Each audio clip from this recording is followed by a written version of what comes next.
The macaw, the brightly coloured, long-tailed parrot, will be our guide today, ancient explorers. We will first start our adventure by learning about the bird, and then we will explore its relationship with the ancient Maya. Then finally we will create a Maya-inspired macaw. To help guide you through this journey, I've included timestamps in the description box below. You will also find a free template for the craft activity on my website.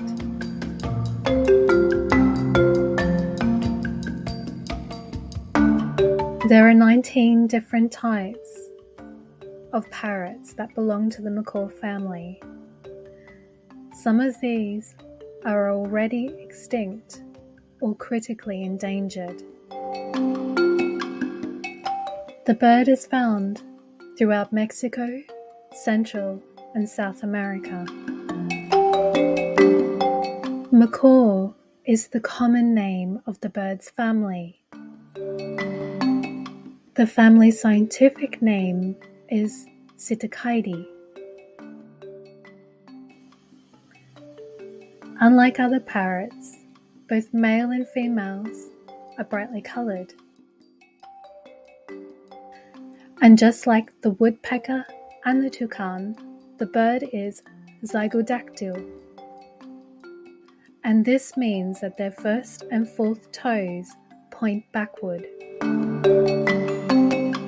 The macaw is intelligent and social. They are also very talkative. They vocalize, making a range of sounds, including loud screeches and calls. They can also mimic sounds and are easily tamed. The largest member of the macaw family is the blue hyacinth, which is commonly found in Brazil, Bolivia, and Paraguay. As an adult, the bird can grow up to 100 centimeters in height. Meanwhile, the best-known member of the family is the scarlet macaw.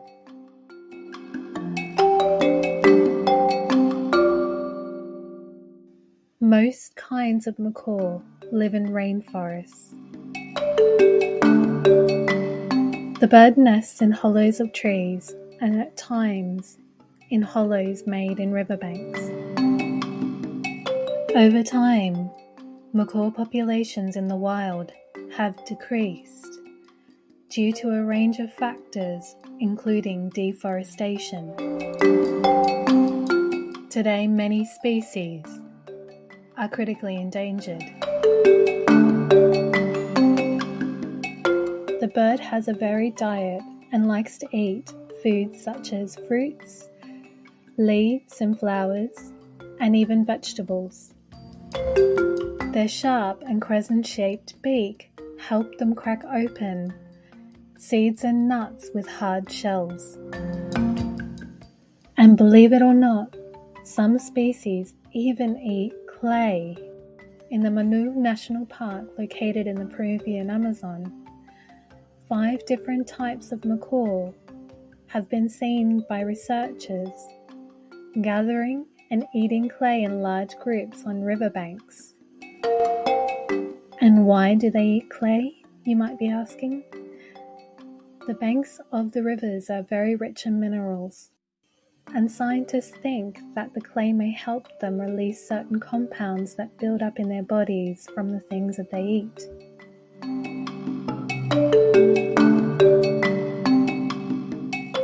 The macaw was often depicted in ancient Mayan art, and they were valued in particular for their feathers. They used the feathers for a variety of things, including making headdresses. Unfortunately, very few items made of feathers survive in the archaeological record, and this is because they compose in most soils rapidly, unless measures are taken to preserve them.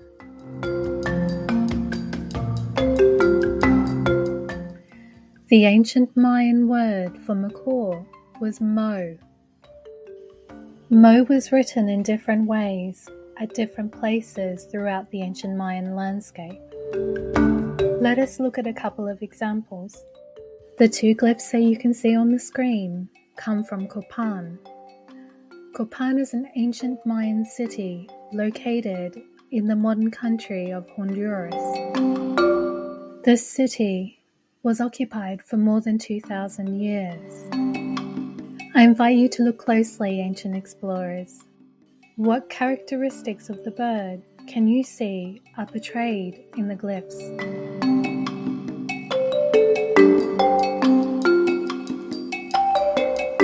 Now let's have a look at an example from Tikal.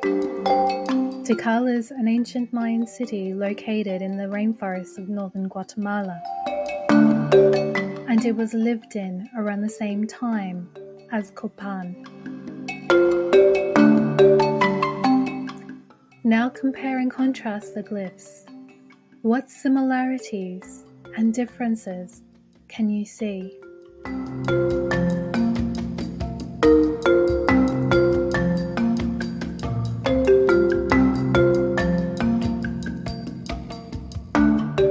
The macaw played an important role in the mythological and artistic traditions of Copan. For example, there are large sculptures of the bird that form part of the walls of the city's ball court. Ball courts were important places within ancient Mayan cities. It was at the ball court that the ball game was played. Researchers believe that the ancient people of Copan associated the macaw with the sun and its movement.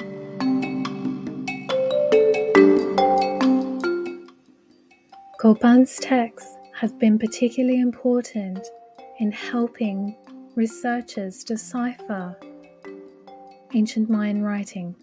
One crucial text is a hieroglyphic stairway. Carved into a staircase located on the western side of a pyramid are more than 2,000 glyphs, and together represent the largest single ancient Mayan text. The pyramid, today known as Structure 26, was commissioned by a king. Constructed around 755 CE, the stairway recites the history of Copan's important rulers, outlining important events including their conquests. While studying various texts at the ancient city, researchers discovered a set of names including titles for important gods or supernatural creatures. One of them was called Mo. We already know that Mo means macaw. On the other hand, Wits, in ancient Mayan belief and thought, could represent a mountain or a pyramid made by people. For the Maya, even today, mountains and hills are important and even sacred. Some communities in the highlands continue to build shrines on mountaintops. Meanwhile, Ahau means Lord, and this was a title often given to political leaders or rulers. So in English, we may translate his name to mean Macaw Mountain Lord. The macaw was also associated with important kings. One significant ruler was Kinijaks Kumau. According to ancient Mayan texts, he was a warrior who led a coup from Tikal. Upon arriving in Copan around 426 CE, he established a new rule. Now, ancient explorers, we will take some time out to create art inspired by what we have learned today about the macaw and the ancient Maya.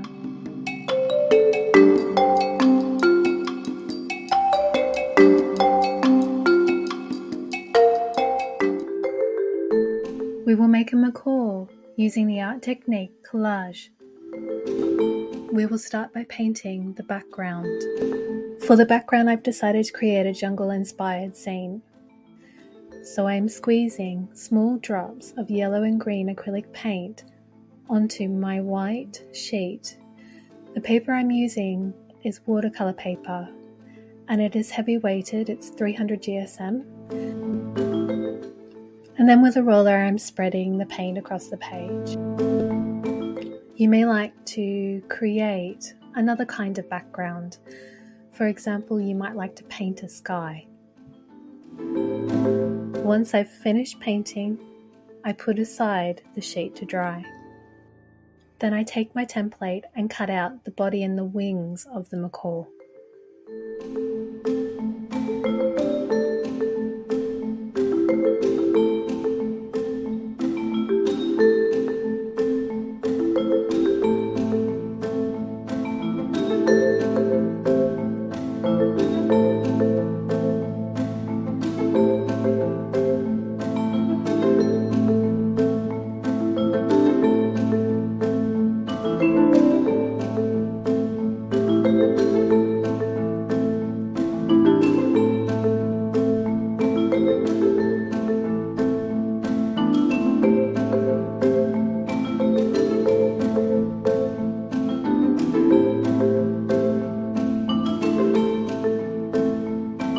Once you cut out the body and wings, you can use them in different ways. Which way you choose will depend on how you're going to decorate the macaw's body. For example, if you just want to use normal colouring in pencils, you could colour in the parts that you cut out and then assemble them. However, if you wish to paint the parts, I highly recommend that you trace or glue the template to a clean sheet of heavy weighted paper. Then once you've traced or glued the parts of the bird, cut them out with scissors.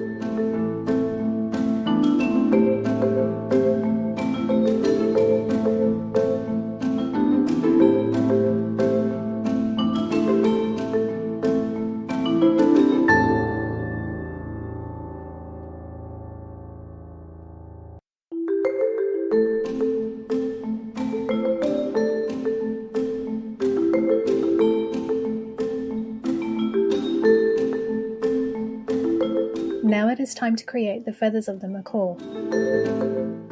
I am painting the feathers first with red acrylic paint, and I'm doing this with a rectangular headed paintbrush, applying the paint with short strokes. As you can see, I am not painting the face of the macaw.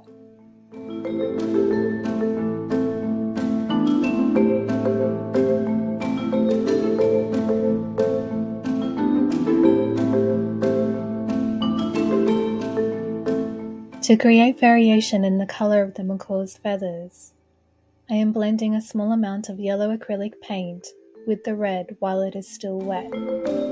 Once I've finished, I put the body aside to dry.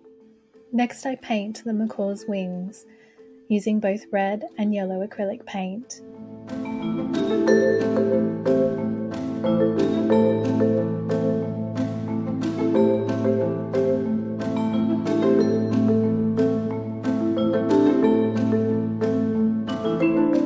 The tail feathers of the macaw are a combination of bright colours, including red, yellow, blue and green.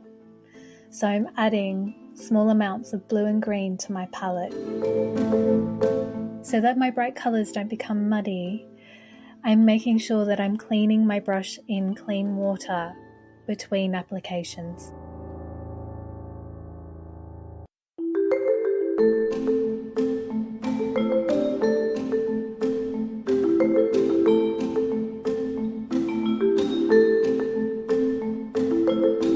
To lighten some colours, I am now adding a little bit of white acrylic paint.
If you're not so keen on painting with acrylic, you could also use watercolor.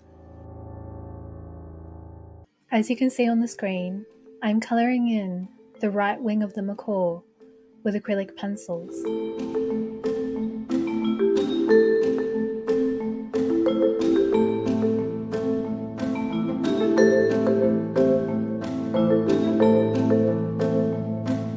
As the layers of watercolor are lighter than acrylic, you could use this also as an opportunity to practice observing through drawing ancient Mayan style designs.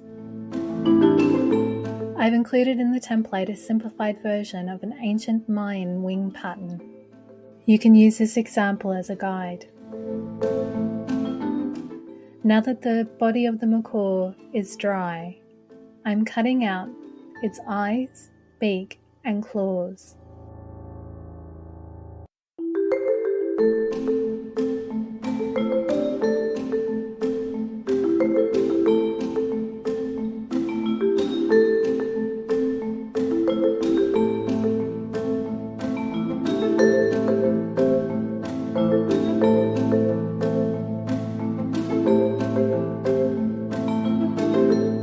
As you can see, cutting out the claws can be challenging because of their curvilinear nature. Remember to slow down and take your time. Also remember that I'm simply offering you a suggestion, and you are more than welcome to create claws another way.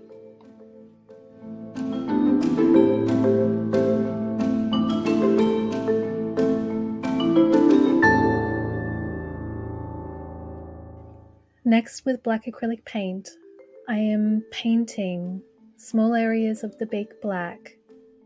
You could also use a black marker or pencil.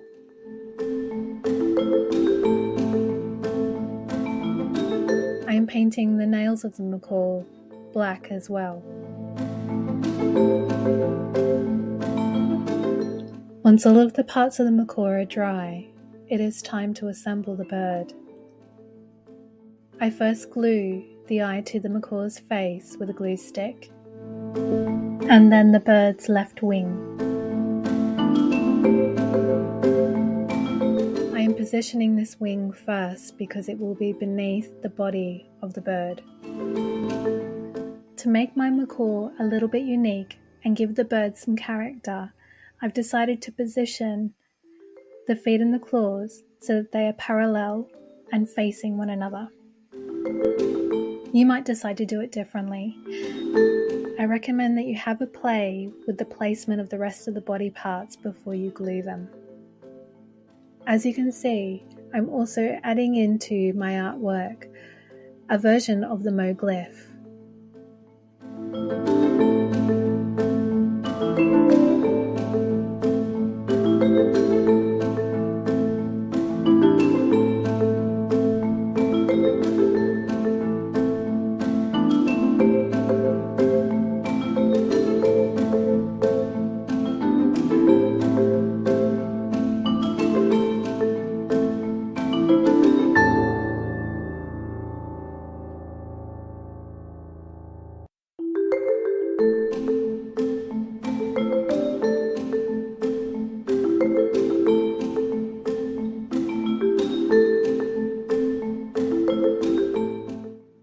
So there you go, ancient explorers. We have created our own brightly coloured macaws, inspired by the ancient Maya.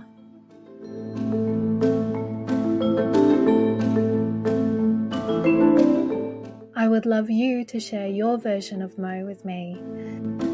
My social media links and contact information are in the description box below. And if you enjoyed this creative adventure, I invite you to take another with me. You can find out the details of my other creative adventures and resources on my website. Until the next time, ancient explorers, take care and stay well. Ciao.